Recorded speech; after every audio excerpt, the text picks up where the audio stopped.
मनोजवं मारुततुल्यवेगं जितेन्द्रियं बोधे मतावरेष्टं वातात्मजं वानरयूथमुख्यं श्रीरामदूतं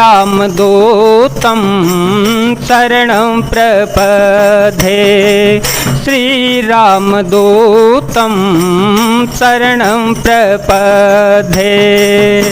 अतुलितबलधामं हेमशेलाभदेहं धनुजवन कृशानुज्ञानिनाम कृगण्यं सकलगुणनिधानं वानराणामधीशं रघुपतिप्रियभक्तं वातजातं नमामि। जामवंत के वचन सुहाए सुन हनुमंत हृदय अति भाए तब लगे मोहि परिखे हूँ तुम भाई सह दुख कंद मूल फल खाई जब लगी आवो सीतहि देखी होए काजो मोहि हर सवे सेती यह कहे नाहि सवहि कहूँ माता चले ओ हरसिय धरी रघुनाथा। जामवान के सुंदर वचन सुनकर श्री हनुमान जी के हृदय को बहुत ही भाए। वे बोले, हे भाई तुम लोग दुख सहकर कंदमूल फल खाकर तब तक मेरी राह देखना जब तक कि मैं सीता जी को देख करके लौट के ना आ जाऊं। काम अवश्य होगा क्योंकि मुझे बहुत ही हर्ष हो रहा है। यह कहकर सबको मस्तक नवाकर तथा हृदय में श्री रघुनाथ जी को धारण करके श्री हनुमान जी हर्षित होकर चल पड़े। सिंधु तीर एक भूधर सुंदर कौतुक कूदी चढ़े उताऊ पर बार बार रघुबीर संभारी तरके ओ पवन तनय बल भारी जय गिरे चरण दे हनुमंता चले ओ सोगा पाताल तुरंता जिमिया मोघर घुपति कर बाना यही भाते चले ओ हनुमाना जलने धेर घोपति दूत बिचारी ते में ना कहो ही श्रम हारी। समुद्र के तट पर एक सुंदर पर्वत था।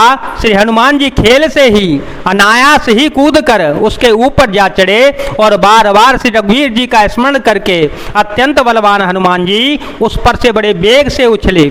जिस पर्वत से श्री हनुमान जी पैर रखकर चले, जिस पर से वे उछले वह तुरंत ही पाताल लोक में धस गया। जैसे श्री रघुनाथ जी का अमोघ बाण चलता है उसी तरह श्री हनुमान जी चल पड़े। समुद्र ने उन्हें श्री रघुनाथ जी का दूत समझकर मैनाक पर्वत से कहा कि हे मैनाक तू इनकी थकावट दूर करने वाला हो अर्थात अपने ऊपर इन्हें विश्राम दे दे। हनुमान ते पर सा कर पुनि कीन प्रणाम राम काजू कीने बेनो मोहे कहाँ विश्राम। श्री हनुमान जी ने उसे हाथ से छू दिया, फिर प्रणाम करके कहा कि भाई श्री रामचंद्र जी का काम किए बिना मुझे विश्राम कहाँ। जात पवन सुत देव देखा, जात पवन सुत देव देखा, जाने कहूँ बल बुद्धि विशेषा, सुरता नाम इनके माता, सुरसा नाम इनके माता, पटई आए कही ते बाता। आजो सूर मोहि दीन आहारा, सुनत वचन कह पवन कुमारा।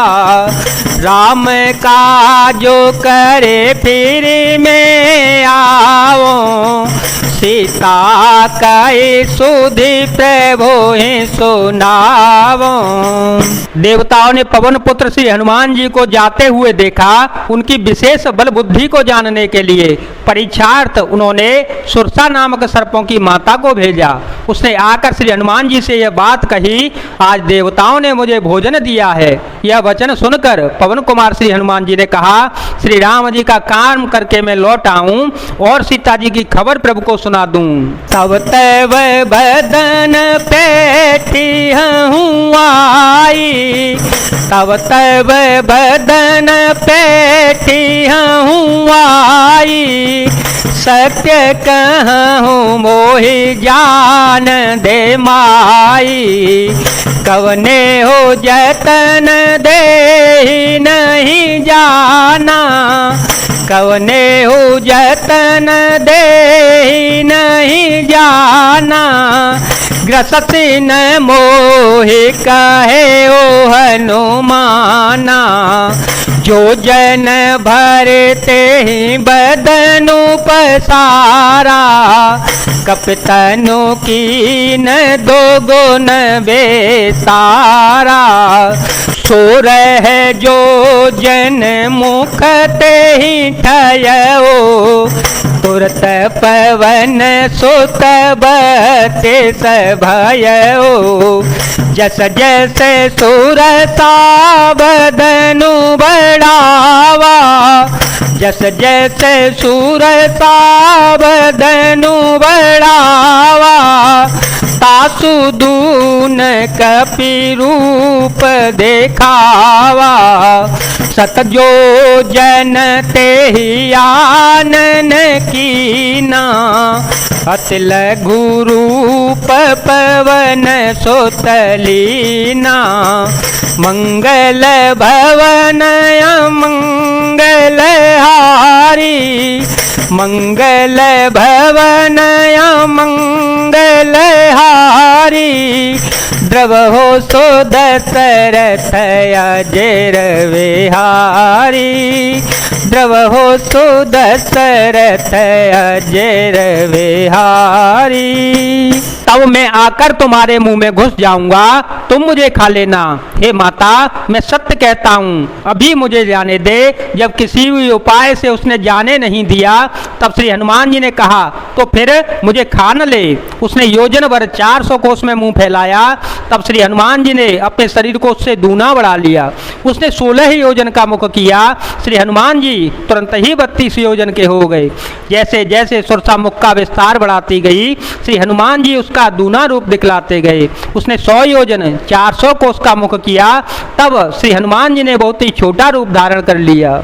बदन पैठी पूनी बाहिर आवा, बदन पैठी पूनी बाहिर आवा। मांगा विदाता ही सिरो नावा, मोहि सुर जे लागी पठावा। बुद्धि बल मर मुतोर में पावा। राम सिया राम सिया राम सिया राम, सिया राम जय जय राम। सिया राम जय जय राम। और वे उसके मुख में घुसकर तुरंत फिर बाहर निकल आए और उसे सिर नवाकर विदा मांगने लगे। उसने कहा, मैंने तुम्हारे बुद्धि बल का भेद पा लिया, जिसके लिए देवताओं ने मुझे भेजा था। राम काजू सब करे हूँ, तुम बल बोधे निधान। आशीष दे गए सो हरसी चले ओ हनुमान।